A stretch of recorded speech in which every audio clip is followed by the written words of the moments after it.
الشیطان الرجیم بسم اللہ الرحمن الرحیم وما ارسلناک الا رحمۃ للعالمین۔ دیکھو بھائی، الحمدللہ ہم ایک بہت بڑے مبارک مہینے میں داخل ہو چکے ہیں، جس مہینے میں کائنات کے سردار امام الانبیاء محبوب کبریا رسالت مآب مکی مدنی صلی اللہ علیہ وسلم پیدا ہوئے۔ ہمارے نبی کے بہت زیادہ کام تھے، صرف دو باتیں میں آپ کے سامنے رکھتا ہوں، ایک اللہ کی عبادت اور دوسری مخلوق کی خدمت۔ ہمارے نبی عبادت بھی بڑی زبردست کرتے تھے اللہ کی، اور مخلوق کی خدمت کا اندازہ کوئی نہیں لگا سکتا۔ ایسی زبردست مخلوق، مار کھا کے خدمت کی ہے، اور آپ کے بعد آپ کے صحابہ نے بھی یہی کام کیا۔ راتوں کو مصلی کی پیٹھ کے اوپر عبادت کرتے تھے، اور دن میں اللہ کے راستے میں ہوتے، جہاد میں ہوتے یا مخلوق کی خدمت میں ہوتے۔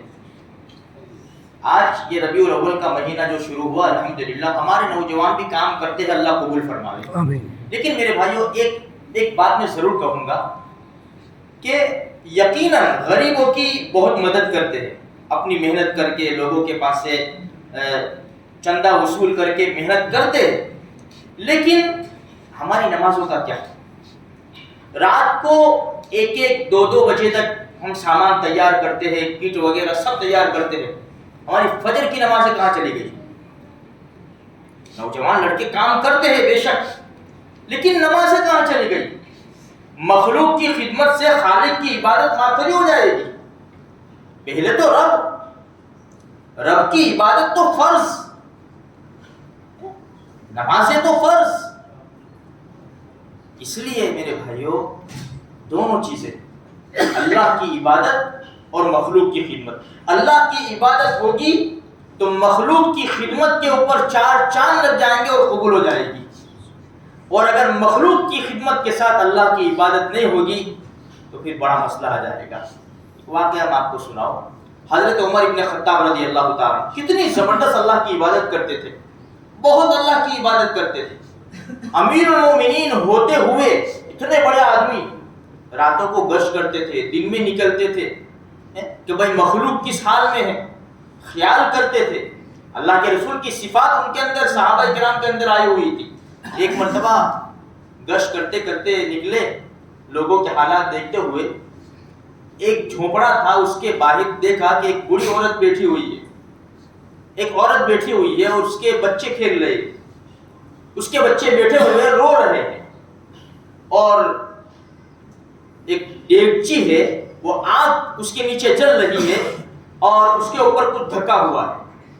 عمر ابن خطاب رضی اللہ تعالیٰ نے منظر دیکھا کہ دیگچی کے نیچے آگ جل رہی ہے، بچے رو رہے ہیں، یہ عورت بیٹھی ہوئی ہے۔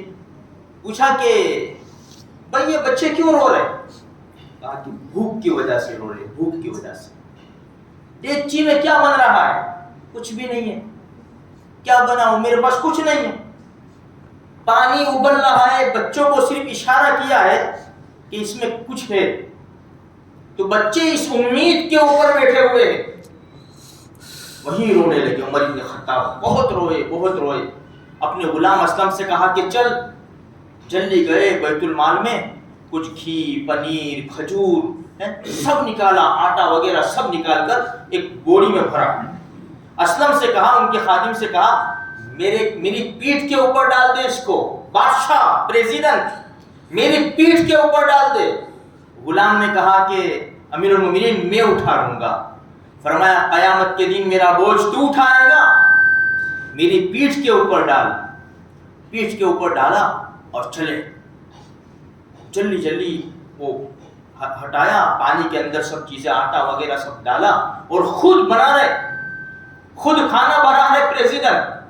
حضرت اسلم رحمۃ اللہ علیہ کہتے ہیں کہ عمر بن خطاب کی گنجان داڑھی تھی، داڑھی کے اندر سے دھواں نکل رہا تھا، اس طرح دھواں جا رہا تھا۔ کھانا بنایا، اپنے ہاتھ سے پلیٹوں میں نکالا اور بچوں کو کھلایا، بچوں کو، اور بیٹھ گئے، کونے میں بیٹھ گئے۔ ان کے غلام نے کہا کہ حضرت چلیں؟ فرمایا کہ نہیں، جن بچوں کو روتا دیکھا تھا ان بچوں کو اب ہنستا بھی دیکھ لو گے۔ بچوں نے کھانا کھایا، کھانا کھانے کے بعد کھیلنے لگے، ہنسنے لگے، پر اب میرا دل ٹھنڈا ہوا، اب میرا دل ٹھنڈا ہوا۔ اس کے بعد اٹھ کر گئے۔ یہ ہوتے ہیں پریزیڈنٹ مسلمانوں کے، یہ ہوتے ہیں مسلمانوں کے بڑے لوگ میرے بھائیوں۔ آج کتنی بہترین تعلیم دی ہے امت کو، آج پڑوسی کس سے پریشان ہے، اولاد ماں باپ اولاد سے پریشان ہے، بھائی بہنوں کے جھگڑے ہیں، پتہ نہیں کیا کیا چل رہا ہے۔ وجہ کیا ہے؟ باپ بیٹے سے کیوں بات نہیں کرتا؟ نماز نہیں پڑھتا فجر کی؟ نہیں، دکان پہ ٹھیک نہیں جاتا، ماں چلا رہی ہے بچوں کو، کیوں چلا رہی ہے؟ نماز نہیں پڑھتے، قرآن نہیں پڑھتے، نہیں ٹیوشن نہیں جاتے۔ اس لیے شریعت کہاں چلی گئی ہماری؟ ربیع الاول یہی پیغام دے رہا ہے، اس کو بھول مت جانا میرے بھائیوں۔ 12 دن ہم تذکرہ کرتے ہیں پیارے آقا محمد رسول اللہ صلی اللہ علیہ وسلم کا، پھر ایسے بھول جاتے ہیں جیسے محرم الحرام کے 10 دن نواسۂ رسول، کربلا میں شہید ہونے والے سیدنا حضرت حسین رضی اللہ عنہ کو یاد کرتے ہیں 10 دن، پھر ایسا بھول جاتے ہیں کہ پورا سال یاد نہیں آتے۔ یہ وہ ہستیاں نہیں ہیں کہ جن کو بھلا دیا جائے، یہ وہ لوگ ہیں کہ رگ رگ میں ان کی محبت کو بسایا جائے اور ان کے جیسے اعمال کرنے کی زندگی گزارنے کی کوشش کی جائے۔ اللہ مجھے آپ کو سارے مسلمانوں کو توفیق بخشے۔